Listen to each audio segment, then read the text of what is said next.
Bruba, dine mot kire, kullu negede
እግዚአብሔር ይመስገን ክብርን ምስጋናን ውዳሴን አምልኹ ካብ ዘለዓለም ዘለዓለም ንዑ ይኹን ነው። እግዚአብሔር ይመስገን እንደገና ሎም ምሸት እግዚአብሔር ዕድል ይሁና ቃሉ እንሰማዕ ቃሉ ንኽንዛረብ ዕድል ስለዝሃበና እግዚአብሔር ይመስገን። እግዚአብሔር አምላክ አማእኸልና መንፈስ ቅዱስ ጸጋ ቃሉን መንፈሱን ከብርሃንና ክንጽልይና ኢየሱስ ክርስቶስ ትማልን ሎምን ንዘለዓለም ሕያው እዩ ንሱ መዘና ዘይብሉ ጎይታ እዩ ክንጽልይና። ቅዱስ እግዚአብሔር ካብ ዘለዓለም ንዘለዓለም ዝመስለካ የለን ዝወዳደረካ የለን እስኻ ዘለዓለማዊ አምላክ ስለዝኾንካ ነመስግነካ ነኽብረካ ኣለና። በዛ ምሸት እዚኣ ቃልካ መንፈስ ቅዱስ ብርሃን ክግለጽ ናይ ቃልካ መንፈስ ህይወትና ክወርሶ ህይወትና ክልውጦ መንፈሳዊ ፍረ ኣብ ህይወትና ክበዝሕ ቅዱስ እግዚአብሔር ብመንፈስካ ክተምህረና ንጽልይ ኣለና። ተሪፉ ዘሎ ግዜ ኩሉ ንዓኻ ሓሊፍና ንህበካ ብክቡር ወድኻ በኢየሱስ ክርስቶስ ስም አሜን። እግዚአብሔር ይመስገን። ኣብዛ ሓለፈ ካብ ዮሐንስ ወንጌል ምዕራፍ 14-16 ንሪኢና ኢና ጎይታ ኢየሱስ ክርስቶስ ኣብ 4 ወንጌላት ደቀ መዛሙርቱን ኣብቲ ግዜቲ ንዝነበሩ ሰባትን ከም ዘምሃሮም ንፈልጥ ኢና።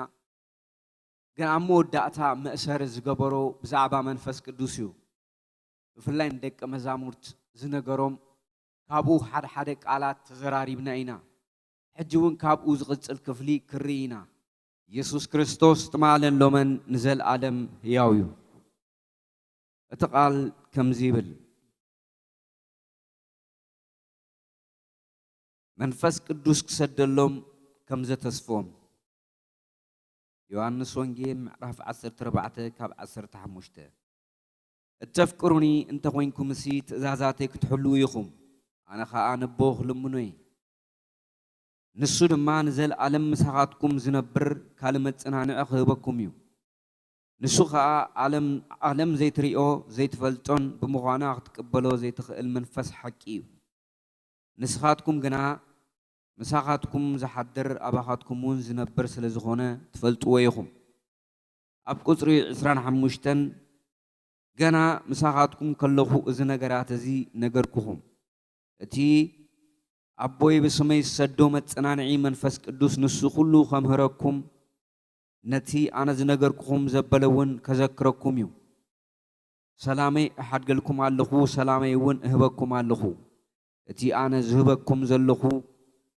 ከምቲ ዓለም እትህቦ ኣይኮነን። ኣይትሸበሩ ኣይትፍርሑ። ጎይታ ኢየሱስ ክርስቶስ ኣብ ዮሐንስ ወንጌል ምዕራፍ 14 እዚ ዝተዛረቦም ደቀ መዛሙርት እዩ። ጎይታ ኢየሱስ ክርስቶስ 3 ዓመትን ፈረቓን ምስ ኣምሃረ መወዳእታ መእሰሪ ዝገበረሉ ነገር ሓደ እዩ።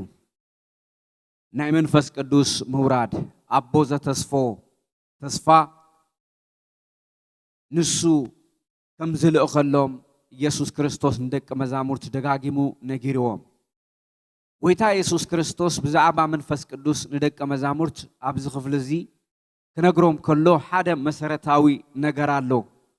ደቀ መዛሙርት ዝተጸውዑሉ ዕላማ ኣሎ። እቲ ናይ ህይወት ዕላማ ተግባራዊ ዝኾነሉ መገዲ ብመንፈስ ቅዱስ ሓይሊ ከም ዝኾነ ጎይታ ኢየሱስ ክርስቶስ ይፈልጥ እዩ። ደቀ መዛሙርት ግን እዚ ሓቂ ዝተረድኦም ኣይመስልን። ኣብዚ ክፍልታት ክሪኦ ከለና ኢየሱስ ክርስቶስ ንሱ ከም ዝኸይድ መንፈስ ቅዱስ ወይ መንፈስ ሓቂ ኢሉ ዝጸውዖ ኣባታቶም ከም ዝነብር እቲ ክርስቶስ ዝነገሮም ከም ዘዘኻኽሮም ንሱ ናብ መንገዲ ሓቂ ከም ዝመርሖም ደጊሙ ደጋጊሙ ነጊሮም። እሳቶም ግን ኣብ ልቦም ኣይሓደርዎን። ንምንታይ ኢልና ተራእና እሳቶም ኣብ ልቦም ዝጽበይዎ ነገር ስለ ዝነበረ እዩ። እዚ ድማ ኣብ ምዕራፍ 1-2 ግብረ ሐዋርያት ክሪኦ ንኽእል ኢና። ስለዚህ ኢየሱስ ክርስቶስ ደጊሙ ደጋጊሙ ብዛዕባ መንፈስ ቅዱስ ንደቀ መዛሙርት ነጊሮም ደቀ መዛሙርት ካብ ኢየሱስ ክርስቶስ ተማሂሮም እዮም 3 ዓመትን ፈረቓን ተማሂሮም እዮም ስነ መለኮታዊ ትምህርቲ ተማሂሮም እዮም አምላኽ እንታይ ከም ዝደሊ ተማሂሮም እዮም አምላኽ እንታይ ካባታቶም ከም ዝጽበይ ተማሂሮም እዮም ንዝምህሮ ግን ኣብ ግብሪ ከብዕልዎ ዝኽእልሉ ሓደ መገዲ እንታይ እዩ መንፈስ ቅዱስ እቲ ኣቦ ዝሃቦ ተስፋ ምስ ተፈጸመ እቲ ዝተማሃርዎ ከም ዘዘኻኽሮም መንፈስ ቅዱስ ናብ መገዲ ሓቂ ከም ዝመርሖም ኣብ ልቦም ንዘለዓለም ከም ዝነብር እዚ ጎይታ ኢየሱስ ክርስቶስ ደጊሙ ደጋጊሙ ነጊርዎም ንሱ ድማ ንዘለዓለም ምሳኻትኩም ዝነብር ካል መጽናንዒ ክህበኩም ንሱ ከዓ ዓለም ዘይትሪኦን ዘይትፈልጦን ብምዃና ክትቅበሎ ዘይትኽእል መንፈስ ሓቂ እዩ ንስኻትኩም ግና ንስኻትኩም ዝሓድር ኣባኻትኩም እውን ዝነብር ስለ ዝኾነ ትፈልጥዎ ኢኹም እዚ ኢሎም መንፈስ ቅዱስ ኣባታቶም ከም ዝሓድር ዓለም ዘይትፈልጦ ዓለም ዘይትቕበሎ እያ ንስኻትኩም ግን ኣባኻትኩም ስለ ዝሓድር መንፈስ ቅዱስ ክትፈልጥዎ ኢኹም ኢሎም መንፈስ ቅዱስ ማሕደር መንፈስ ቅዱስ ከም ዝኾኑ ምስ መንፈስ ቅዱስ ከም ዝፋለጡ ብዛዕባ መንፈስ ቅዱስ እንታይነት ብግብሪ ምስ መጸ ከም ዝፋለጡ ኢየሱስ ክርስቶስ ደጊሙ ደጋጊሙ ነጊሮም ኣብዚ ንሪኦ ሓደ እንታይ እዩ ናይ ፍልጠት ጉዳይ ማለት ኢንካውንተር ዘይተተንከፉ ስለ ዝኾኑ መንፈስ ቅዱስ ሓይሊ ብዛዕባ መንፈስ ቅዱስ ክርድእዎ ኣይከኣሉን ኢየሱስ ክርስቶስ ብዛዕባ መንፈስ ቅዱስ አብሪሁ ነጊርዎም እዩ አስተምሂሮዎም እዩ አስተምህሮ ተቀቢሎም እዮም ግን መንፈስ ቅዱስ ገና ስለ ዘይወረደ ብዛዕባ መንፈስ ቅዱስ ዘለዎም ርድኢት ብዙሕ ኣይነበረን ትክክል እዩ ኢየሱስ ክርስቶስ መንፈስ ቅዱስ ሓይሊ ተመሊኡ ድንቅን ተአምራትን ክገብር እዮም እዮም እሳቶም እውን ኣብ ሉቃስ ወንጌል ምዕራፍ 10 ኢየሱስ ክርስቶስ ስልጣን ሂቦም ከይዶም መናፍስት ተውጾም እዮም ሕማማት ፈዊሶም እዮም ወንጌል ሰቢኾም እዮም ስልጣን ሂበኩም ኣለኹ ኢሎም ከይዶም ገሮም መጽኦም ተመሊሶም እዮም ግን ብዛዕባ መንፈስ ቅዱስ ዘለዎም ርድኢትን መረዳእታን ግን ኣይክንድትን ስለዚ ምስ ኢየሱስ ክርስቶስ ምምልላስ ጀሚሮም ሓሳብ ማለት እዩ ኢየሱስ ክርስቶስ ኣብቲ መወዳእታ ንሃዋርያት ወይ ንደቀ መዛሙርት ኣርጊጹ ክነግሮም ዝደልየ ነገር እንታይ እዩ ተይልና ብዛዕባ መንፈስ ቅዱስ እዩ መንፈስ ቅዱስ ምስ መጸ እዩ ዝብሎም እቲ ኣቦ ዝሃቦ ተስፋ ክሰደልኩም እየ ክመጽእ እዩ እሱ ምስ መጸ ዝኸውን ነገራት ኣሎ እንዳበለዩ ደጋጊሙ ዝነግሮም ካብቲ ዝተዛረቦም ሓደ እንታይ እዩ ንስኻትኩም ግና ምሳኻትኩም ዝሓድር ኣባኻትኩም እውን ዝነብር ስለ ዝኾነ ትፈልጥዎ ኢኹም መንፈስ ቅዱስ ኣባኻትኩም ስለ ዝሓድር ኣባኻትኩም ስለ ዝነብር ትፈልጥዎ ኢኹም ዓለም ግን ኣይትፈልጦን እያ ስለዚ ምስ መንፈስ ቅዱስ ዝህልዎም ኣፍልጦ እንታይ እዩ ተይልና መንፈስ ቅዱስ ምስ ወረደ ኣብ ህይወቶም ምስ ሓደረ እዩ ማለት እዩ መንፈስ ቅዱስ እንታይነቱ ንርድኦ ብምንታይ እዩ ተይልና ብፍልጠት ደረጃ ጥራይ ኣይኮነን ወይ ብዛዕባ መንፈስ ቅዱስ ዘለና ፍልጠት ወይ ዝተቀበልናዮ ኣስተምህሮ ጥራይ ዋላ ሓደ ነገር ክኸውን ኣይክእልን እዩ እንታይ ብመንፈስ ቅዱስ ሓይሊ ክምልኡ ነይርዎም ኢየሱስ ክርስቶስ ደጊሙ ደጋጊሙ ብዛዕባ መንፈስ ቅዱስ ይነግሮም ነይሩ ግን ኣይተረድኡን መዓስዩ ዝተረድኦም ተይልና መንፈስ ቅዱስ ምስ ወረደ ግና ምሳኻትኩም ከለኹ እዚ ነገራት እዚ ነገርኩኹም ቁጥሪ 25 እቲ ኣቦይ ብስመይ ዝሰዶ መጽናንዒ መንፈስ ቅዱስ ንሱ ኩሉ ከምህረኩም ነቲ ኣነ ዝነገርኩኹም ዘበለውን ከዘኻኽረኩም እዩ سلامي أحد لكم الله سلامي ون أهبكم الله قصر إسرائيل شديشتن يسوع كريستوس دقيمو استزاربو أتي أبوي بسمي سدو متسنان عمن فسكدوس باراكيلاتوس نسو كلو كم هركم نتي أنا زنقركم زبلون كزهاخركم إيو من فسكدوس أتزنقرهم انتايو تايلنا سلست عامتن فرقان مس كريستوس أبتعت إجر كريستوس كوفيلهم تماهيرهم يوم بزوح حتون ملسن تملالي سوم يوم بزوح منفساو نجرات تزراري بوم يوم نعوز الزغاغرهم منيو تايلنا منفس قدوس نايسب تذكرو وحد سلازخونه سب ناي تمان سلازرسه منفس قدوس جن ناي سلست عامتن فرقان تمرتي كزغاغرهم كم زغل يسوع كريستوس عبد غفلين أجرم نسو كلو كم هركوميو منفس قدوس ممهريو منفس قدوس اسغم هركوميو بزعبان تا يمهركم بزعبا كريستوس بزعبا سماوي منغستي يقلص اللهم يمهرهم مالتي اسغم هركوميو يسوع كريستوس سلست عامتن فرقان صبو غيرو أسمهرو هيبووميو جن عندنا إلهم نسو منفس قدوس كم هركوميو لك أغماي كوينو كم هركوميو تمهرت اللوو أستمهرو اللوو بقنوع قدنا كمرحكوميو بزعبا منفس قدوس إيسوس كريستوس عبريهو مزراب جميرو منفس قدوس نسو كلو كم هركم نتي أنا زنقركم زبلون كزهاخركم يو دعنا سلام عاد قلكم الله سلامي ون أهبكم الله أبزغ فلزي يسوع كريستوس بزعبا السلام نجيروم دعنا سلام كم زحاد قلهم نجيروم السلام اتناي لب السلام اتناي منفس السلام بمن تاير كبتيلنا بمنفس قدوس نايكزي آبير منغستي صدقن سلامن بمنفس قدوس زخونتيا سلازي اتي أمرون لبن زحلف سلام بمنفس قدوس كم زركب يسوع كريستوس ندك مزامورتو دقاقيمو نجيروم أوه بزعبا سلام كريستوس نمنتاي كنغروم عدلي ويلنا خنا حتى نخلينا هواريات انتي كم زحلفو أب قبر هواريات كيد كامر أي قليليو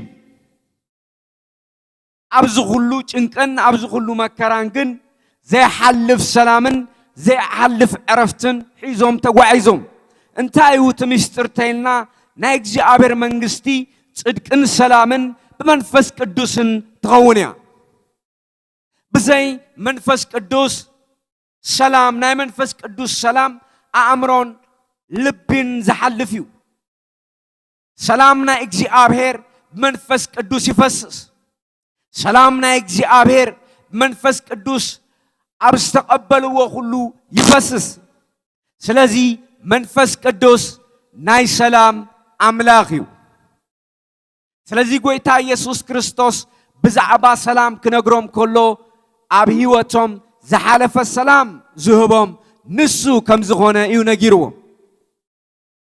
سلام يون هبكم الله التي أنا زهبكم زلخوس كم تي عالم التهبو أيكونن أي تشبرو أي تفرحو إلوهم هو عاريات يسوع كريستوس كم زخيد كم زفلتو كم زخيد مسفلتو فرحهم يوم تشبيرهم يوم جن أي تشبرو أي تفرحو أنا زهبكم سلام عالم كم تهبكم أيكونن اتناي سلام مسفن اتناي سلام نجوس يسوع كريستوس ملأت السلامو منفس قدوس كم زفس سلام عتس فيهم كيدو أبو بشموس سدو منفس قدوس زفسس نجر كم زلوا زحالف نجر كم زلوا ندك مزامرت ምብራህ ጀሚሩ ንደቀ መዛሙርት ዘብራሃሉ ምኽንያት ሓደ እንታይ እዩ ደቀ መዛሙርት ኢየሱስ ክርስቶስ ክኸይድ ምስ በሎም ብልቦም ኣይተቐበልዎን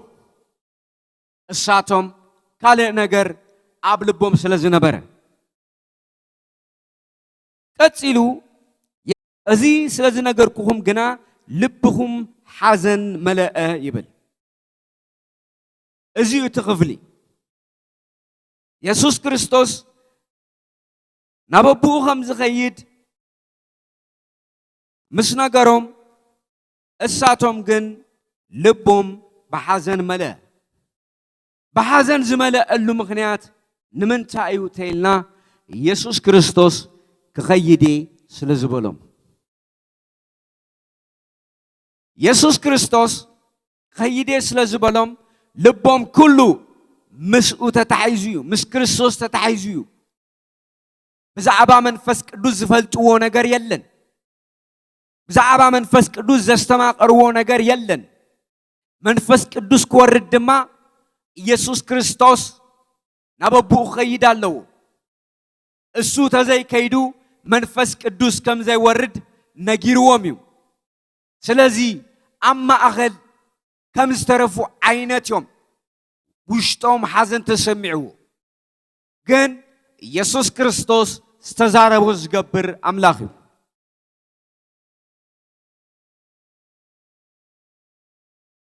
እዚ ስለ ዝነገርኩኹም ግና ልብኹም ሓዘን መለአ ሓቂ ክነግረኩም ኣነ እንተኸድኩ ይሕሸኩም ኣነ እንተዘይከደ እቲ መፀናንዒ ናባኻትኩም ኣይመፁን እወ ሓቂ እንተነገርኩኹም ኣነ እንተኸድኩ ይሕሸኩም ኣነ እንተዘይከደ እቲ መፀናንዒ ናባኻትኩም ኣይመፅን ሕጂቲ ጉሉፅ ሓቂ እዩ ኢየሱስ ክርስቶስ ነጊሮም እቲ ሓቂ እዩ ነጊሮም ኣነ ተዘይከይደ እቲ መፀናንዒ ኣይመፅን እዩ ኣነ ተዝኸይድ ይሕሸኩም ኣነ ተኸይደ መፀናንዒ ዝኾነ ጳራቅላጦስ መንፈስ ቅዱስ ክመጽእ እዩ ምሳኻትኩም እውን ክነብር እዩ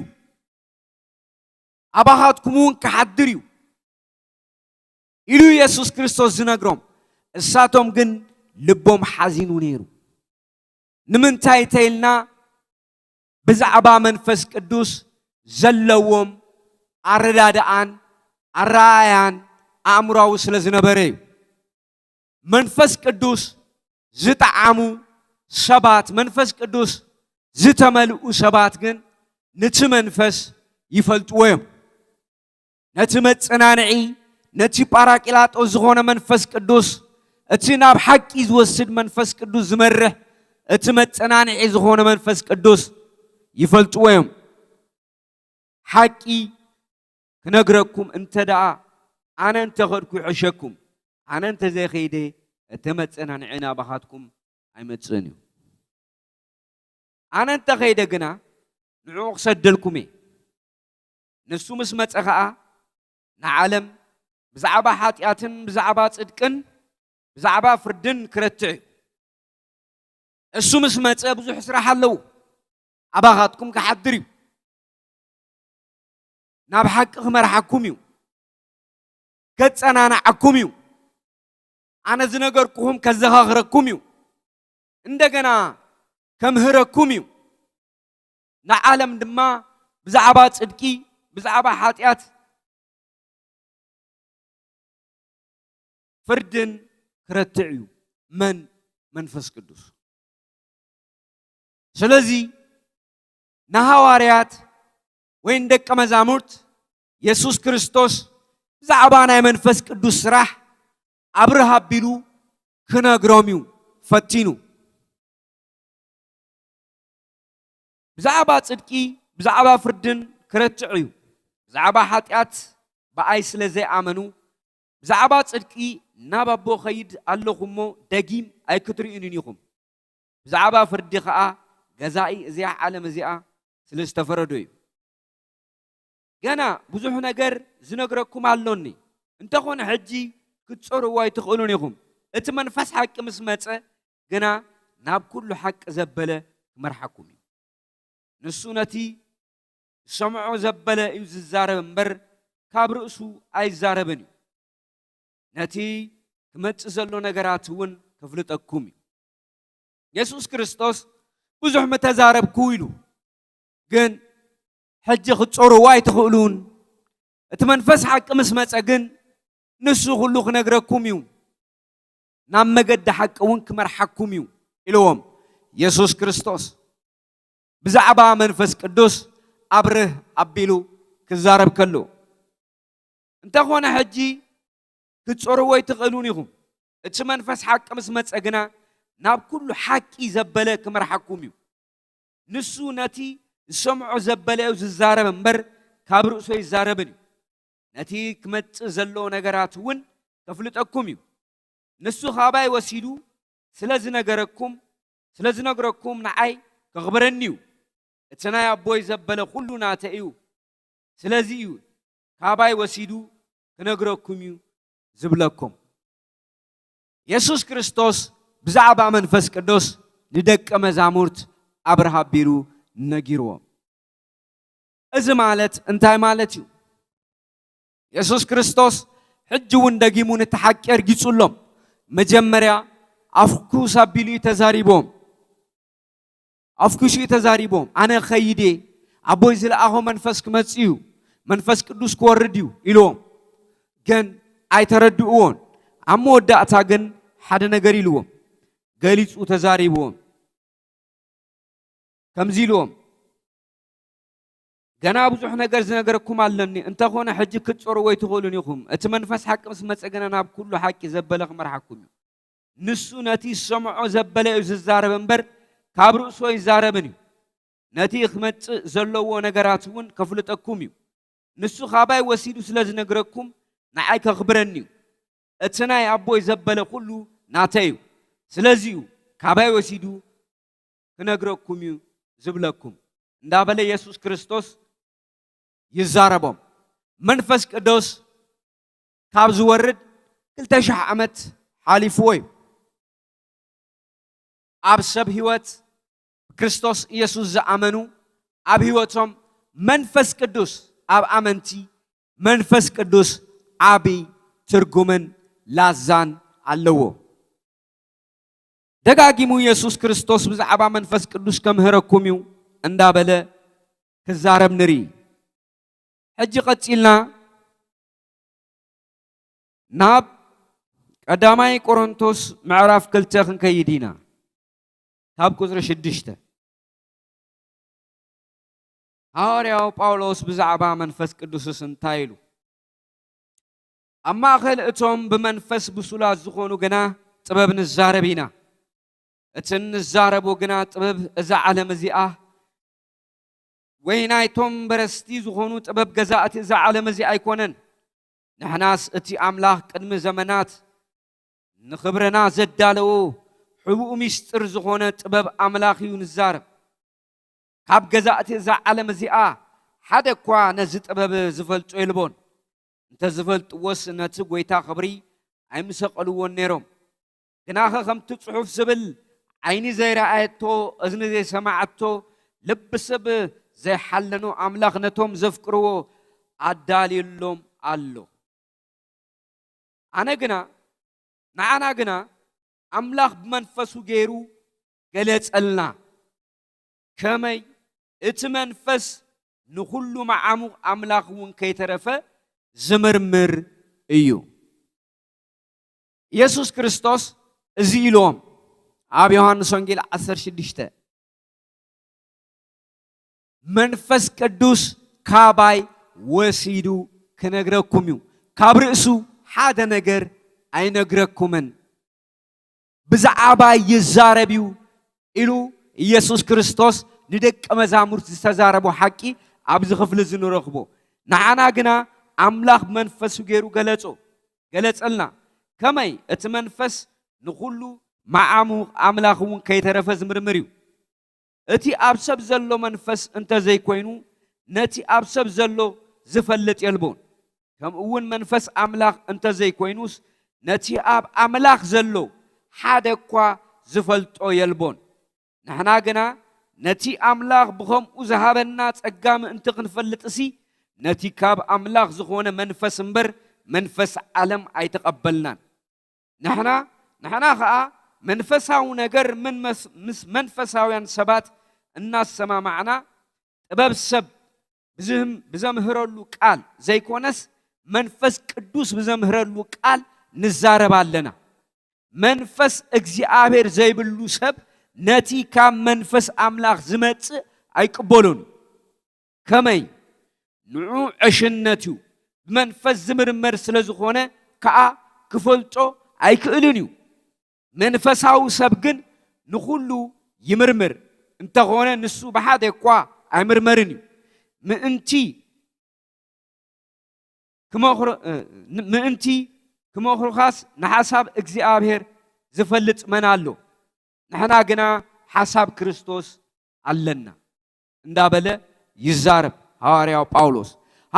ጳውሎስ ኣብዚ ክፍለ እዚ ጥበብ እግዚአብሔር ተባሂሉ ዝተገለጸ መንዩ ተይልና ክርስቶስ እዩ ነቲ ጥበብ እግዚአብሔር ክገልጾ ዝኽእል መንዩ ተይልና መንፈስ ቅዱስ እቲ ጥበብ እግዚአብሔር ዝተባሃለ ክርስቶስ ጳውሎስ ነቲ ጥበብ እግዚአብሔር ዝገልጾ ክርስቶስ ነቲ ጥበብ እግዚአብሔር ዝገልጾ መንፈስ ቅዱስ ከም ዝኾነ ነቲ ኣብ ኣምላኽ ዘሎ መዓሙቕ ገሊጹ ዘምህር መንፈስ ቅዱስ ከም ዝኾነ ጎይታ ኢየሱስ ክርስቶስ ኣብ ዮሐንስ ወንጌል ምዕራፍ 16 ንዑ ደጋጊሙ ነጊሩና ንሱ ከምህረኩም እዩ መንፈስ ቅዱስ ከምህር ከሎ ብዛዕባ ክርስቶስ ብዛዕባ ሰማያዊ ምስጢር እቲ ተሰዊሩ ዝነበረ ናይ ፍልጠትን ናይ ጥበብን ምስጢር ክርስቶስ ከም ዝተገለጸ ብመንፈስ ቅዱስ ኣብ ደቂ ሰባት ልቢ ይበርህ ክርስቶስ ኢየሱስ ናይ ክርስቶስ ኢየሱስ ዝኾነ ዘበለ ኩሉ መንፈስ ቅዱስ ይዛረብ ማለት እዩ ካብ ክርስቶስ ወሲዱ ንኣመንቲ ብዛዕባ ክርስቶስ ይነግሮም ካብኡ ኣውፅኡ ዝዛረቦ ሓደ ነገር የለን ንዚዩ ጳውሎስ ክዛረብ ከሎ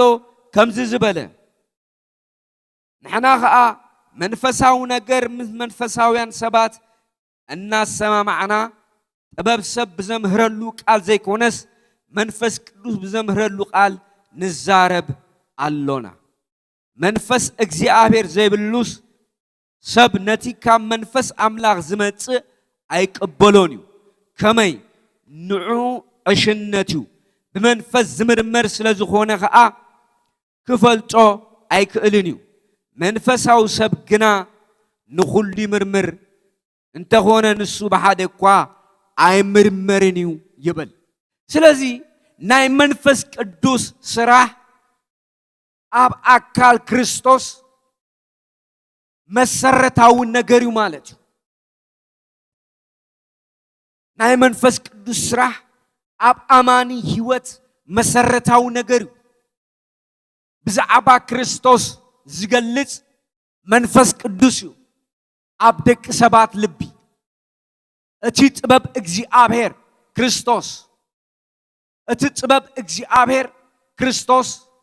ንዑ ዘብርህ መንፈስ ቅዱስ እዩ ስለዚ መንፈስ ቅዱስ ኣብ ኣምላኽ መንግስቲ ዘለዎ ብጽሒት ዓብይ እዩ ኢየሱስ ክርስቶስ ቅድሚ 2000 ዓመት ዓሪጉ እዩ ንዑ ድማ ተኪኡ መንፈስ ቅዱስ ኣብ ምድሪ ኣሎ ኣብ ማሕበር ኣሎ ስለዚ መንፈስ ቅዱስ ናይ ደቂ ሰባት ህይወት ክመርሕ ይደልዩ መንፈስ ቅዱስ ምስ ደቂ ሰባት ዘለዎ ርክብ ጥቡቕ ዝምድና እዩ ክነብር እዩ መጺኡ ንዘለዓለም ምሳኻትኩም ዝነብር መንፈስ ቅዱስ ክሰደልኩም ጳራቂላጦስ መንፈስ ቅዱስ መንፈስ ሓቂ ተባሂሉ እዩ እዚ መንፈስ ሓቂ ናብ ሓቂ ዘበለ ኩሉ ዝመርሕ እዩ ሓቂ ዘምህር እዩ حقነት ዘለዎ ህይወት ዘምህር እዩ መንፈስ ቅዱስ እቲ ዝለዓለ ዓብ መምህር ንሱ እዩ ኣብ ቤተ ክርስቲያን ኣብ ናይ ክርስቶስ ኣካል ሓደ ዓቢ የለን እቲ ዓቢ መምህር እሱ እዩ ብዛዕባ ክርስቶስ ዝገልጽ ንሱ እዩ ብዛዕባ ክርስቶስ ዝዛረብ ነዚዩ ጳውሎስ መንፈሳዊ ነገር ምስ መንፈሳዊ ነገር ምስ መንፈሳውያን ሰባት እናሰማማዕና ጥበብ ሰብ ብዘምህረሉ ቃል ዘይኮነስ መንፈስ ቅዱስ ብዘምህረሉ ቃል ንዛረብ ኣሎና ኢሉ ጥበብ ሰብ ዘይኮነስ ብናይ ጥበብ ሰብ እቲ ናይ ጥበብ እግዚአብሔር ክንፈልጦ ኣይንኽእልን ኢና ጥበብ እግዚአብሔር ክርስቶስ እዩ ዓለም ብጥበባ ኣይፈለጠቶን ክትፈልጦውን ኣይትኽእልን እያ ፈሊጦሞ ተዝኾኑስ ነዚ ናይ ጥበብ ጎይታ ኣይምሰቐልዎን ኢሉ ጳውሎስ ይዛረብ ኣብዚ ክፍሊ እዚ ከም ንሪኦ ንክርስቶስ ኢየሱስ ንትስተኸወለ ምስጢር ዝገለጸ መንፈስ ቅዱስ እዩ ኢየሱስ ክርስቶስ ትማልን ሎምን ንዘለዓለም ሕያው እዩ ኢየሱስ ክርስቶስ ትማልን ሎምን ንዘለዓለም ሕያው እዩ ኣብ ማእኸል እቶም ብመንፈስ ብሱላት ዝኾኑ ግና ጥበብ ንዛረብ ኢና እቲ ንዛረቦ ግና ጥበብ እዛ ዓለም እዚኣ ወይ ናይቶም በረስቲ ዝኾኑ ጥበብ ገዛእቲ እዛ ዓለም እዚ ኣይኮነን ንሕናስ እቲ ኣምላኽ ቅድሚ ዘመናት ንኽብርና ዘዳለዎ ሕቡኡን ምስጢርን ዝኾነ ጥበብ ኣምላኽ ኢና ንዛረብ ካብ ገዛእቲ እዛ ዓለም እዚኣ ሓደ እኳ ነዚ ጥበብ እዚ ዝፈለጦ የልቦን እንተዝፈልጥዎስ ነቲ ጎይታ ክብሪ ኣይምሰቐልዎን ነይሮም ግናኸ ከምቲ ጽሑፍ ዝብሎ ዓይኒ ዘይረኣየቶ እዝኒ ዘይሰማዓቶ ልቢ ሰብ ዘይሓለኖ ኣምላኽ ነቶም ዘፍቅርዎ ኣዳሊሎም ኣሎ ንዓና ግና ኣምላኽ ብመንፈስ ገይሩ ገለጸልና ከመይ እቲ መንፈስ ንኹሉ መዓሙቕ ኣምላኽ ከይተረፈ ዝምርምር እዩ ክርስቶስ ንዓና ብመንፈስ ተገሊጹልና ናይዛ ዓለም ገዛእቲ ወይ ናይዛ ዓለም ጥበበኛታት ክርስቶስ ጥበብ እግዚአብሔር ምዃኑ ተዝፈልጡ ኣይምሰቐልዎን ነይሮም እቲ ጥበብ እግዚአብሔር ዝኾነ ክርስቶስ ኣብ ልቢ ሰብ ዘብርህ መን እዩ ተይልና መንፈስ ቅዱስ እዩ መንፈስ ቅዱስ ናይ ሰባት ልቢ የብርህ ናብ ክርስቶስ ንኽመፁ ሰባት ይዕድም ኢየሱስ ክርስቶስ ደቀ መዛሙርት ነዚኡ ነጊርዎም ዝበሎም ሓደ እዩ ብዛዕባ ናይ መንፈስ ቅዱስ ስራሕ ተመልሲና ክሪኦና ካብ ቁፅሪ 8 ንሱ ምስ መፀ ኸዓ ንዓለም ብዛዕባ ሓጢአትን ብዛዕባ ጽድቅን ብዛዕባ ፍርድን ክረትዕ እዩ ብዛዕባ ሓጢአት ብኣይ ስለ ዘይኣመኑ ብዛዕባ ጽድቂ ናብ ኣቦ ኸይድ ኣለኹ እሞ ደጊም ኣይክትርእዩን ኢኹም ብዛዕባ ፍርዲ ኸዓ ገዛ እዛ ዓለም እዚኣ ስለ ዝተፈረዶ እዩ ገና ብዙሕ ነገር ዝነግረኩም ኣሎኒ እንተኾነ ሕጂ ክትፀርዎ ኣይትኽእሉን ኢኹም ኢሎም ኢየሱስ ክርስቶስ መንፈስ ቅዱስ ብዛዕባ ጽድቂ ብዛዕባ ሓጢአት ብዛዕባ ናይዚ ዓለም ገዛኢ ዲያብሎስ ከም ዝተፈረዶ ክነግረኩም እዩ ናይ ባዕሉ ኣስተምህሮ ኣለዎ ብዛዕባ ክርስቶስ ዝገልጽ ብዛዕባ ጽድቂ ብዛዕባ ክርስቶስ ዝገልጽ መንፈስ ቅዱስ እዩ ብዛዕባ ጽድቂ ንዓይ ኣብዚ ዓለም እዚኣ ስለ ዘይትሪኡኒ ስለ ዝኸይድ ብዛዕባ ጽድቂ ክገልጸልኩም እዩ ክነግረኩም እዩ እቲ ጽድቂ እግዚአብሔር ዝኾነ ክርስቶስ ኢየሱስ እቲ ጻድቕ ብዛዕባኡ ክገልጸልኩም እዩ ክነግረኩም እዩ ክርስቶስ ንዘለዓለም ሕያው እዩ ስለዚ ናይ መንፈስ ቅዱስ ስራሕ ነቲ ጽድቂ ኣምላኽ ዝኾነ ክርስቶስ ምግላጽ እዩ ምብራህ እዩ ንዓለም ድማ ብክርስቶስ ስለ ዘይኣምኑ ምውቃስ እዩ እዚዩ ናይ መንፈስ ቅዱስ ስራሕ መንፈስ ቅዱስ በሙሉ ስልጣንን ክብርን ናይ ክርስቶስ ወኪል ኮይኑ ወይ አምባሳደር ኮይኑ ኣብ ማሕበሩ ይሰርሕ እቲ ካብ ክርስቶስ ሰምዖ ሁሉ ተቀቢሉ ድማ ይነግረና ስለዚ መንፈስ ቅዱስ ኣብ ሓድሽ ኪዳን አመንቲ ኣብ ዘለናዮ ዘመን ወሳኒ ነገር እዩ ኣብ ሐዋርያት ህይወት ዝረአናዮ እንታይ እዩ ተይልና ሐዋርያት ብዛዕባ መንፈስ ቅዱስ ዝነበሮም መረዳእታ ብጣዕሚ ውሑድ ነይሩ ተማሂሮም እዮም 3 ዓመትን ፈረቃን ግን እሳቶም ዝሓሰብዎን ክርስቶስ ዝሓሰቦን ዝተፈላለዩ እዚዩ ተዓብ ነገር ክርስቶስ ከም ዝሓሰቦ እምበር ሰባት ወይ ደቀ መዛሙርት ከም ዝሓሰብዎ ኣይኮነን ክርስቶስ ናይ ባዕሉ መገዲ ስለ ዝነበሮ ብትናቱ መገዲኡ መሪሕዎም እግዚአብሔር ይመስገን ኢየሱስ ክርስቶስ ትማልን ሎምን ንዘለዓለም ሕያው ናይ ደቀ መዛሙርት ሕቶ እንታይ ነይሩ ኢየሱስ ንዘማይ ከም ዝዓረገ ኣብ ግብረ ሐዋርያት ምዕራፍ 1 ጀሚረ ከንብቦ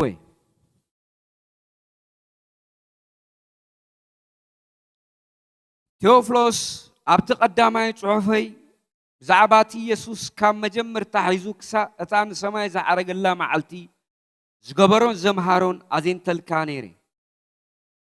ንሰማይ ቅድሚ ምዕራጉ ነቶም ዝሓረዮም ሐዋርያት በኃይል መንፈስ ቅዱስ አዘዞም በድሕሪ ሕማማቱ ንርባ መዓልቲ ዝኣክል እናተረአዮም ብዛዕባ መንግስቲ ኣምላኽካ እናነገሮም ብዙሕ ዘየጋጊ መረዳእታ ሕያው ከም ዝኾነ ገዛእ ርእሱ ኣርአዮም ንገዛእ ርእሱ ኣርአዮም ምስኦም ብሓደ ተቐሚጡ ከሎ ከዓ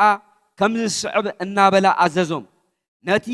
ካባይ ዝሰማዕኹሞ ተስፋ ኣቦ ተጸበዩ እምበር ካብ ኢየሩሳሌም ኣይትውፁ ከመይ ዮሐንስ ብማይ እዩ ዘጥምቕ ንስኻትኩም ግና ድሕሪ ቁሩብ መዓልትታት መንፈስ ቅዱስ ክትጥመቑ ኢኹም ኢየሱስ ንሰማይ ከም ዝዓረገ ኣብ ሓደ ምስ ተኣከቡ ከዓ ጎይታይ ኣብዚ ግዜ እዚ ዲኻ ንእስራኤል መሊስካ መንግስቲ እተቁመላ እናበሉ ሓተትዎ ይብለና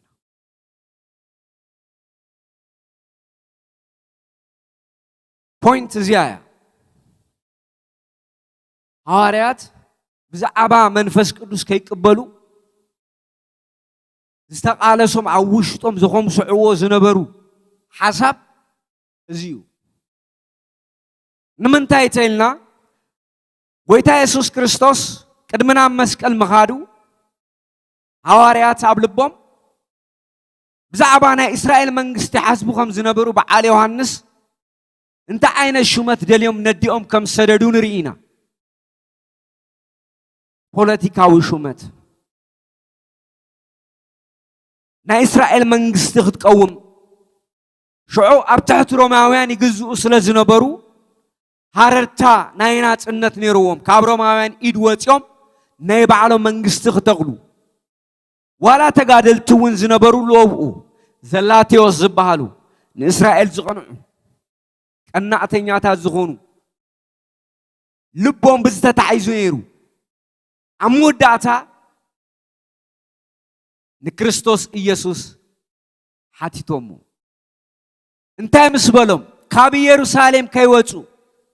ሓይሊ ከይተቐበልኩም ካብ ኢየሩሳሌም ከይትወፁ ስለ ዝበሎም ናይ መወዳእታ ምዃና ስለ ዝፈለጡ ሓቲቶም ኢየሱስ ኣብ ሓደ ምስ ተኣከቡ ከዓ ጎይታይ ኣብዚ ግዜ እዚ ዲኻ ንእስራኤል መሊስካ መንግስቲ ተቁመላ እናበሉ ሓተትዎ ኢየሱስ ከዓ ነቲ ኣቦ ብስልጣኑ ዝመደቦ ዘመንን እዋንን ክትፈልጥዎ ኣይተዋሃበኩምን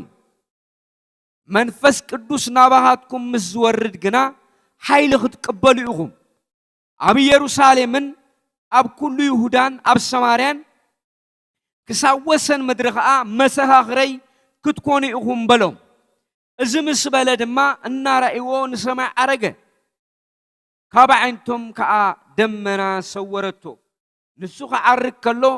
ንሳቶም ከዓ ናብ ሰማይ አንቃሕሪሮም ክጥምቱ ከለው እነሆ ጻዕዳ ክዳውንቲ ዝተኸደኑ ክልተ ሰብኣይ ኣብ ጥቕኦም ደው ኢሎም ኣቱም ሰብ ገሊላ ስለምንታይ ኢኹም ናብ ሰማይ ኣማዕዲኹም እናጠመትኩም ደው ኢልኩም ዘለኹም እዚ ካባኻትኩም ናብ ሰማይ ዝዓረገ ኢየሱስ ከምቲ ናብ ሰማይ ዝዓረግ ዘሎ ዝረኣኹሞ ከምኡ ገይሩ ከዓ ክመጽኡ በልዎም ኢየሱስ ክርስቶስ ንሐዋርያት እንደቀ መዛሙርት ንምንታይ ከም ዝጸውዖም ንምንታይ ከም ዝሓርዮም ይፈልጥ እዩ ደቀ መዛሙርት ግን ዝተረድኦም ኣይመስሉን ኣብዚ ንሪኦ ሕርየት ሓደ ነገር እዩ መረዳእታ ድማ ካልእ ነገር እዩ ብዛዕባ እቲ ናይ ክርስቶስ መንግስቲ ወንጌል ኣይተረድእዎን ስለዘይተረድእዎ ኢየሱስ ክርስቶስ ሓይሊ ክትቅበሉ ኢኹም ኣብ ይሁዳ ኣብ ሰማርያ ኣብ ኢየሩሳሌም ወንጌል ክትነግሩ ኢኹም ኢልዎም ኢየሱስ ክርስቶስ ብዛዕባ መንፈስ ቅዱስ ደጊሙ ደጋጊሙ ዝተዛረበሉ ምክንያት ከም ዘይተረድኦም ፈሊጡ እዩ ስለዚ ናይ መንፈስ ቅዱስ መረዳእታ ኣብ ደቂ ሰባት ህይወት ኣብ ኣመንቲ ህይወት ብዛዕባ ክርስቶስ ዘለና ብዛዕባ መንግስቲ ኣምላኽ ዘለና መረዳእታ ብዛዕባ ሕብረት ዘለና መረዳእታ በኣእምሮዊ ፍልጠት ጥራይ ዝበጻሕ ኣይኮነን ንሱ ተዝኸውን ነይሩ ሕብረት ኣምላኽ ሰጢማ መኸደት ነይራ ስለዚ ናይ መንፈስ ቅዱስ መረዳእታ ኣድላይ እዩ ሐዋርያት ደጊሞም ደጋጊሞም ክዛረቡ ከለው ሐዋርያ ዮሐንስ ሕብረትና ምስ ኣቦ ምስ ወዱ ምስ ኢየሱስ ክርስቶስ እዩ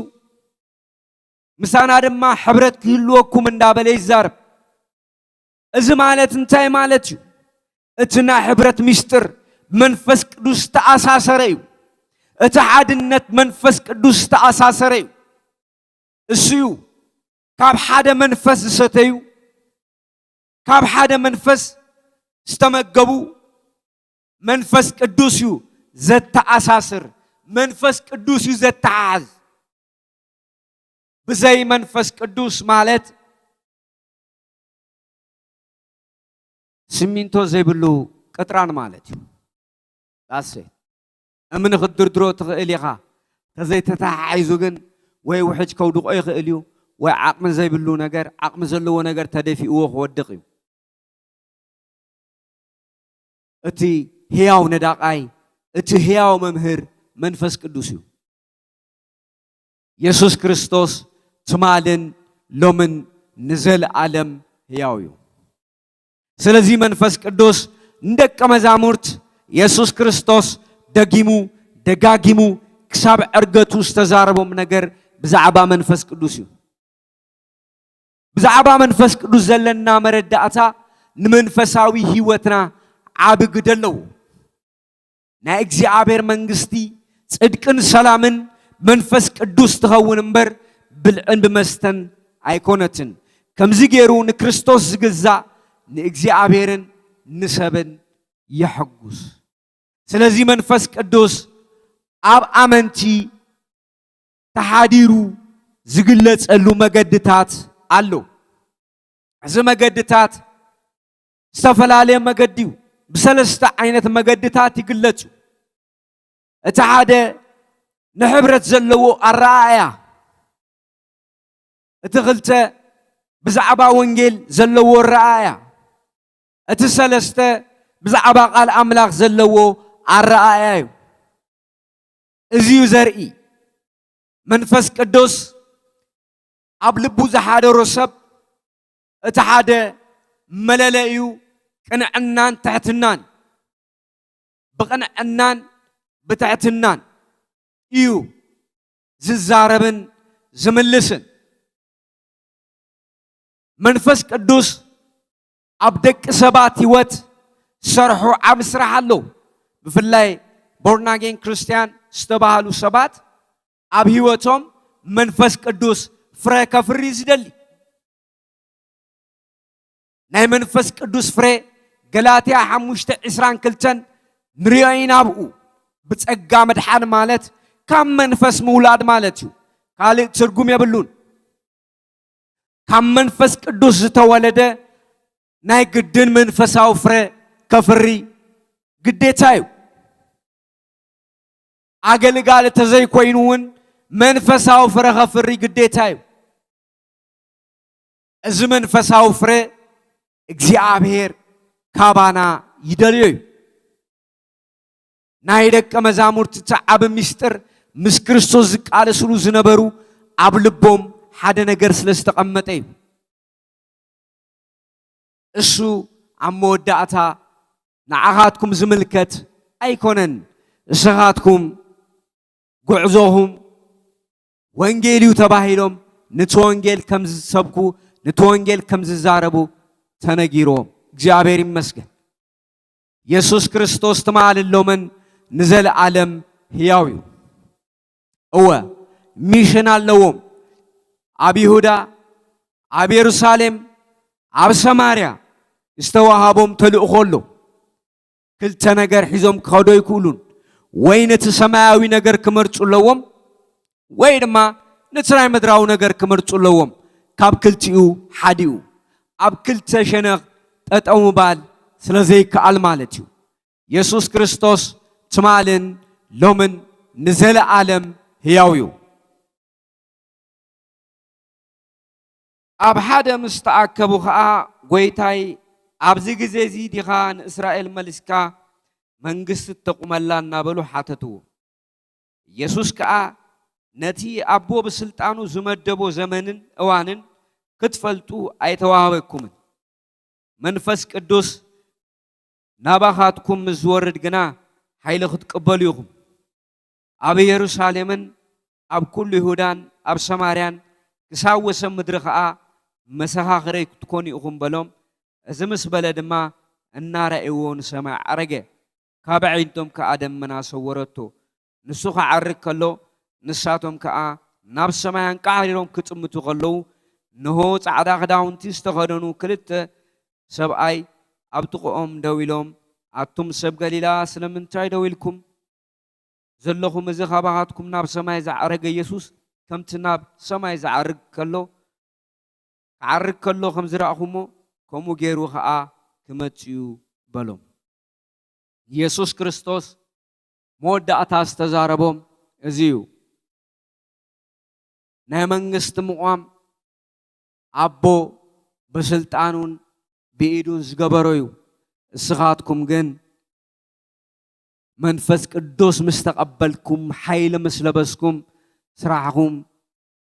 ወንጌል መንጋሪ ዝተጸውዑሉ ዓላማ እዚዩ ብዛዕባ መንፈስ ቅዱስ ኢየሱስ ክርስቶስ ደጋጊሙ ነጊርዎም ሐዋርያት ካብኡ ንኔው ኣብ ካልእ ነገር ከኣትዉ ንሪኦም ኢና ኣብ ታሪኾም ክርኢ ከለና እታ ዝሓዝዋ መገዲ ሒዞም ይወዲኦማ ስለዚ ሰባት ተላጊሶም እንታይ እዩ ናይ መላገሲኦም ምኽንያት ተይልና መንፈስ ቅዱስ ኃይሊ ኣይተመልኡን እዩ ካልእ ነገር የብሉን መንፈስ ቅዱስ ኃይሊ ኣይተመልኡን እዚ ማለት እዩ መንፈስ ቅዱስ ኃይሊ ምስተመልኡ ሐዋርያት ስርሖም እዮም ገይሮም ግብሮም እዮም ገይሮም እቲ ዝተዋሃቦም ሚሽን እዮም ፈጺሞም ስለዚ ኢየሱስ ክርስቶስ መንፈሱ ዝሃቦ ሰብ ኢየሱስ ክርስቶስ መንፈሱ ዝመልኦ ሰብ እሱ ተልእኾ ኣለዎ ማለት እዩ እሱ እውን እንታይ እዩ ናይ ወንጌል ተልእኾ ኣለዎ እቲ ተልእኾ እቲ ድማ መንፈስ ቅዱስ ኃይሊ ዝፍጸም ተልእኾ እዩ ኣብትን ኣብትን ከይተረገጸ መንፈስ ቅዱስ ኃይሊ ዝፍጸም ተልእኾ እዩ ኢየሱስ ክርስቶስ ትማልን ሎምን ንዘለዓለም ሕያው እዩ ስለዚ ኣብ ዘለናዮ ዘበን ናይ መንፈስ ቅዱስ ኃይሊ ንክርስቶስ ኣካል ወሳኒ እዩ መጽሐፍ ቅዱሳዊ ኣስተምህሮ ብዝተፈላለየ መገድታት ሰብ ይረክብ እዩ نمنتاي دقا تقال أب هيوتو زي سرح تيلكا ناي منفس قدوس حيلي حتوي ناي ميديتيشن أيكونن ناي منفس قدوس حيلي منفس قدوس حيلي سبتا زي تمليئو فلتاتي نفعي أب أجرجرن أب قيكوني زأتو سوينارينا منفس قدوس تملؤ سباتكن أب جبر هواريات معرف عصر شديشته بتحتنا كوفيلوم يمتزراريبهم زعبا جرزتن زي تجرزون زمالتن تاي مالتيو تيلنا منفس قدوس بتحتنا إزمرح بتعبي تنافي حامزار منفس قدوس زي تملؤ سبات ملكتيو كاله نجار يبلون سلازي منفس قدوس سبك ملا علو منفس قدوس حيلي هيوتو كتعزالو أمرؤو بتقص تملأ doesn't matter ولا حدا خبراي كلين متاقوس يزغون مباأسن مكاتعنيو منفس قدوس جن سب تتملئو بتعتنان بقبرن يقلت يسوس كريستوس تمالن لومن نزل عالم هياويو يسوس كريستوس تمالن لومن نزل عالم هياويو تسألينا خنودينا قدوس اكزي عبيرنا مسكنكا كابزل عالم نزل عالم زمسلك كايلن زودا درك كايلن منفس قدوس حجون تدلينا لها ناتكا حيلن ناتكا تقا ناتكا غبرن ناتكا موغسن يفسس بتاعتنان بفقرن بلوهاتن بتبعاتن زنبر تقاهان منفس كان يمو دوس اكزي آبير أما عبرنا قتفسس بميديا زكتاتلو زبلو كلهم قدوس اكزي آبير بمنفس قدوس حيلي كتسمل نتسلي لنا محبرنا قدوس اكزي آبير بتقا منفس كاتملا ناي منفس قدوس حيلن ناي منفس قدوس فرن يفسس يبزح دوس اكزي آبير نسلام زغون فري دوس اكزي آبير يبزح يسفح قدوس اكزي آبير نتسلي لنا تبزحن كسفحن نتسلي لنا او قدوس اكزي آبير سغات قبرو أملاخ خامو قد مغلتشح عمت زوسن كا يوسنا حساب بملآت يفسس تقاها يفسس منفس كا يفسس حيلها يفسس موغس كا يفسس كبرها يفسس دوس اكزي آبير هيوت زلوت منفسكا هيوت زتنكف منفسكا بتعتنام بفقرن زنبر منفسكا بقنعنا زنبر منفسكا قدوس اكزي آبير زخون نتسلي لنا كبرن مسكانان موغسن وداسن نعها يخون تعرفوا زلو مشت نعها عالفنا نهبك لنا بكبر ودغا بإيسوس كريستوس سم آمين